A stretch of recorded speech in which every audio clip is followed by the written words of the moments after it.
여러분, 혹시 어젯밤에도 주무시다가 화장실 때문에 잠을 설치지는 않으셨나요?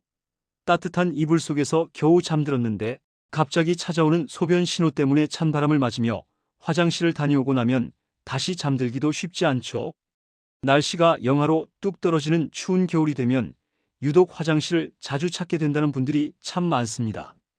여름보다 땀도 덜 흘리고 물도 덜 마시는 것 같은데 도대체 왜 자꾸 화장실이 가고 싶은 걸까요? 많은 분들이 그냥 날이 추워서 그런가 보다 하고 대수롭지 않게 넘기시곤 합니다. 네, 맞습니다. 날씨 영향이 분명히 있습니다.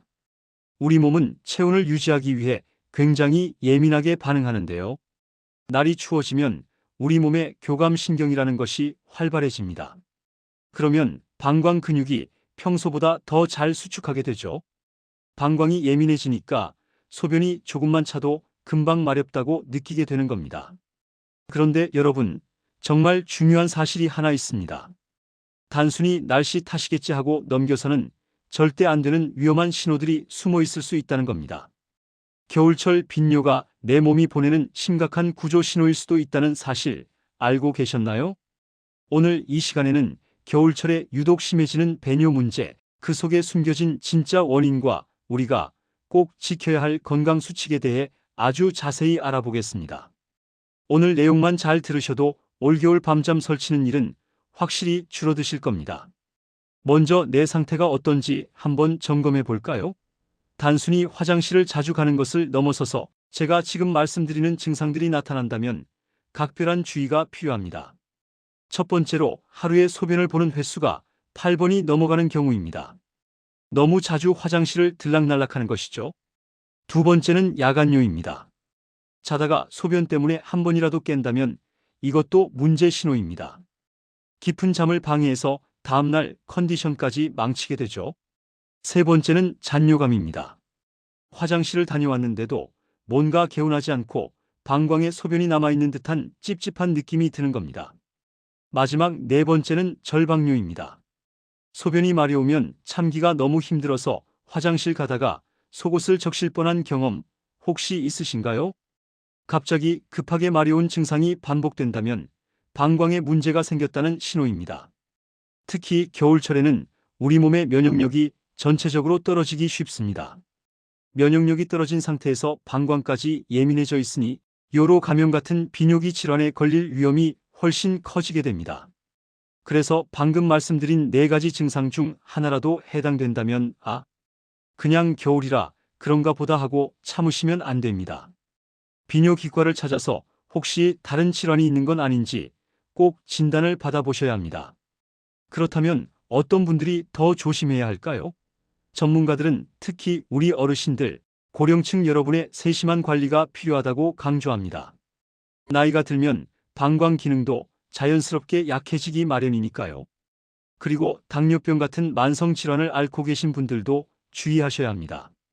당뇨가 있으면 신경계에 영향을 줘서 방광 기능에 문제를 일으킬 수 있기 때문입니다. 남성분들의 경우 전립선 질환이 있다면 겨울철에 증상이 급격히 나빠질 수 있습니다. 소변 줄기가 가늘어지거나 소변 볼 때 힘을 줘야 나온다거나 하는 증상들이 나타날 수 있죠. 여성분들은 폐경기가 지나면서 호르몬 변화로 인해 방광이나 요도가 약해져서 배뇨 증상이 심해지기도 합니다. 이대서울병원 비뇨의학과 문영준 교수님은 이렇게 말씀하셨습니다. 소변 줄기가 힘이 없거나 소변을 참기 힘든 급박한 증상들은 단순히 계절 변화 때문이 아니라 치료가 꼭 필요한 질환의 신호일 가능성이 높다라고 말이죠. 즉, 내 몸이 지금 치료해달라고 신호를 보내는 것일 수 있다는 겁니다. 그렇다면 이 추운 겨울, 우리의 비뇨기 건강을 지키고 편안한 밤을 보내기 위해서는 어떻게 해야 할까요? 생활 습관을 조금만 바꿔도 큰 도움이 됩니다. 첫 번째로 중요한 것은 운동입니다. 겨울이라고 춥다고 방 안에만 웅크리고 계시면 안 됩니다. 활동량이 줄어들면 방광 건강도 나빠질 수 있어요. 실내에서라도 가볍게 스트레칭을 해주시거나 제자리 걸음 같은 가벼운 유산소 운동을 꾸준히 해주시는 게 좋습니다. 특히 케겔 운동이라는 거 많이 들어보셨죠?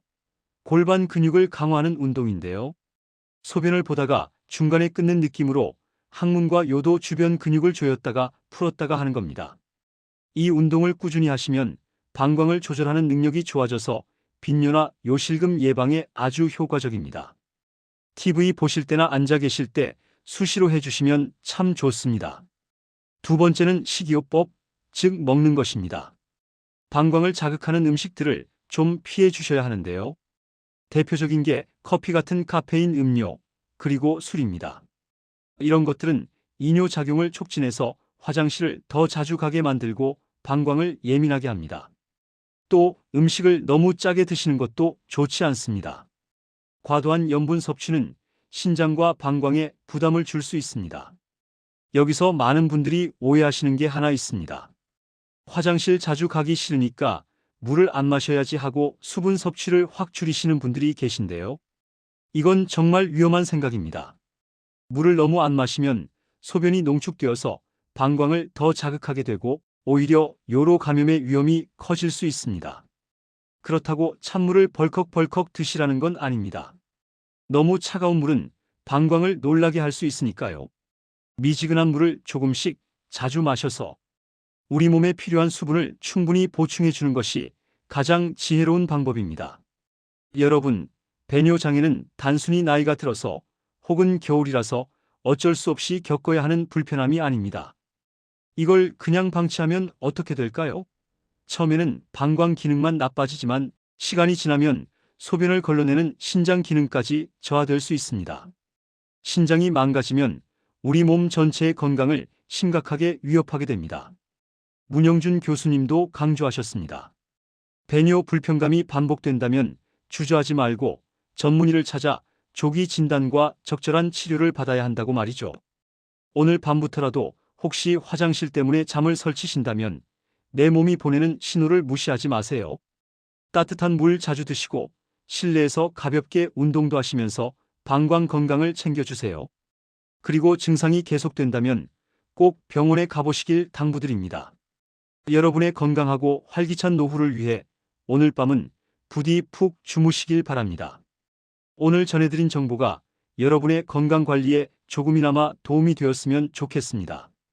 영상이 유익하셨다면 행복천사 채널 구독과 좋아요 버튼 꼭 눌러주시는 것 잊지 마시고요. 주변의 소중한 분들에게도 이 영상을 공유해서 함께 건강을 지켜나가셨으면 합니다. 여러분의 작은 관심이 건강한 내일을 만듭니다. 감사합니다.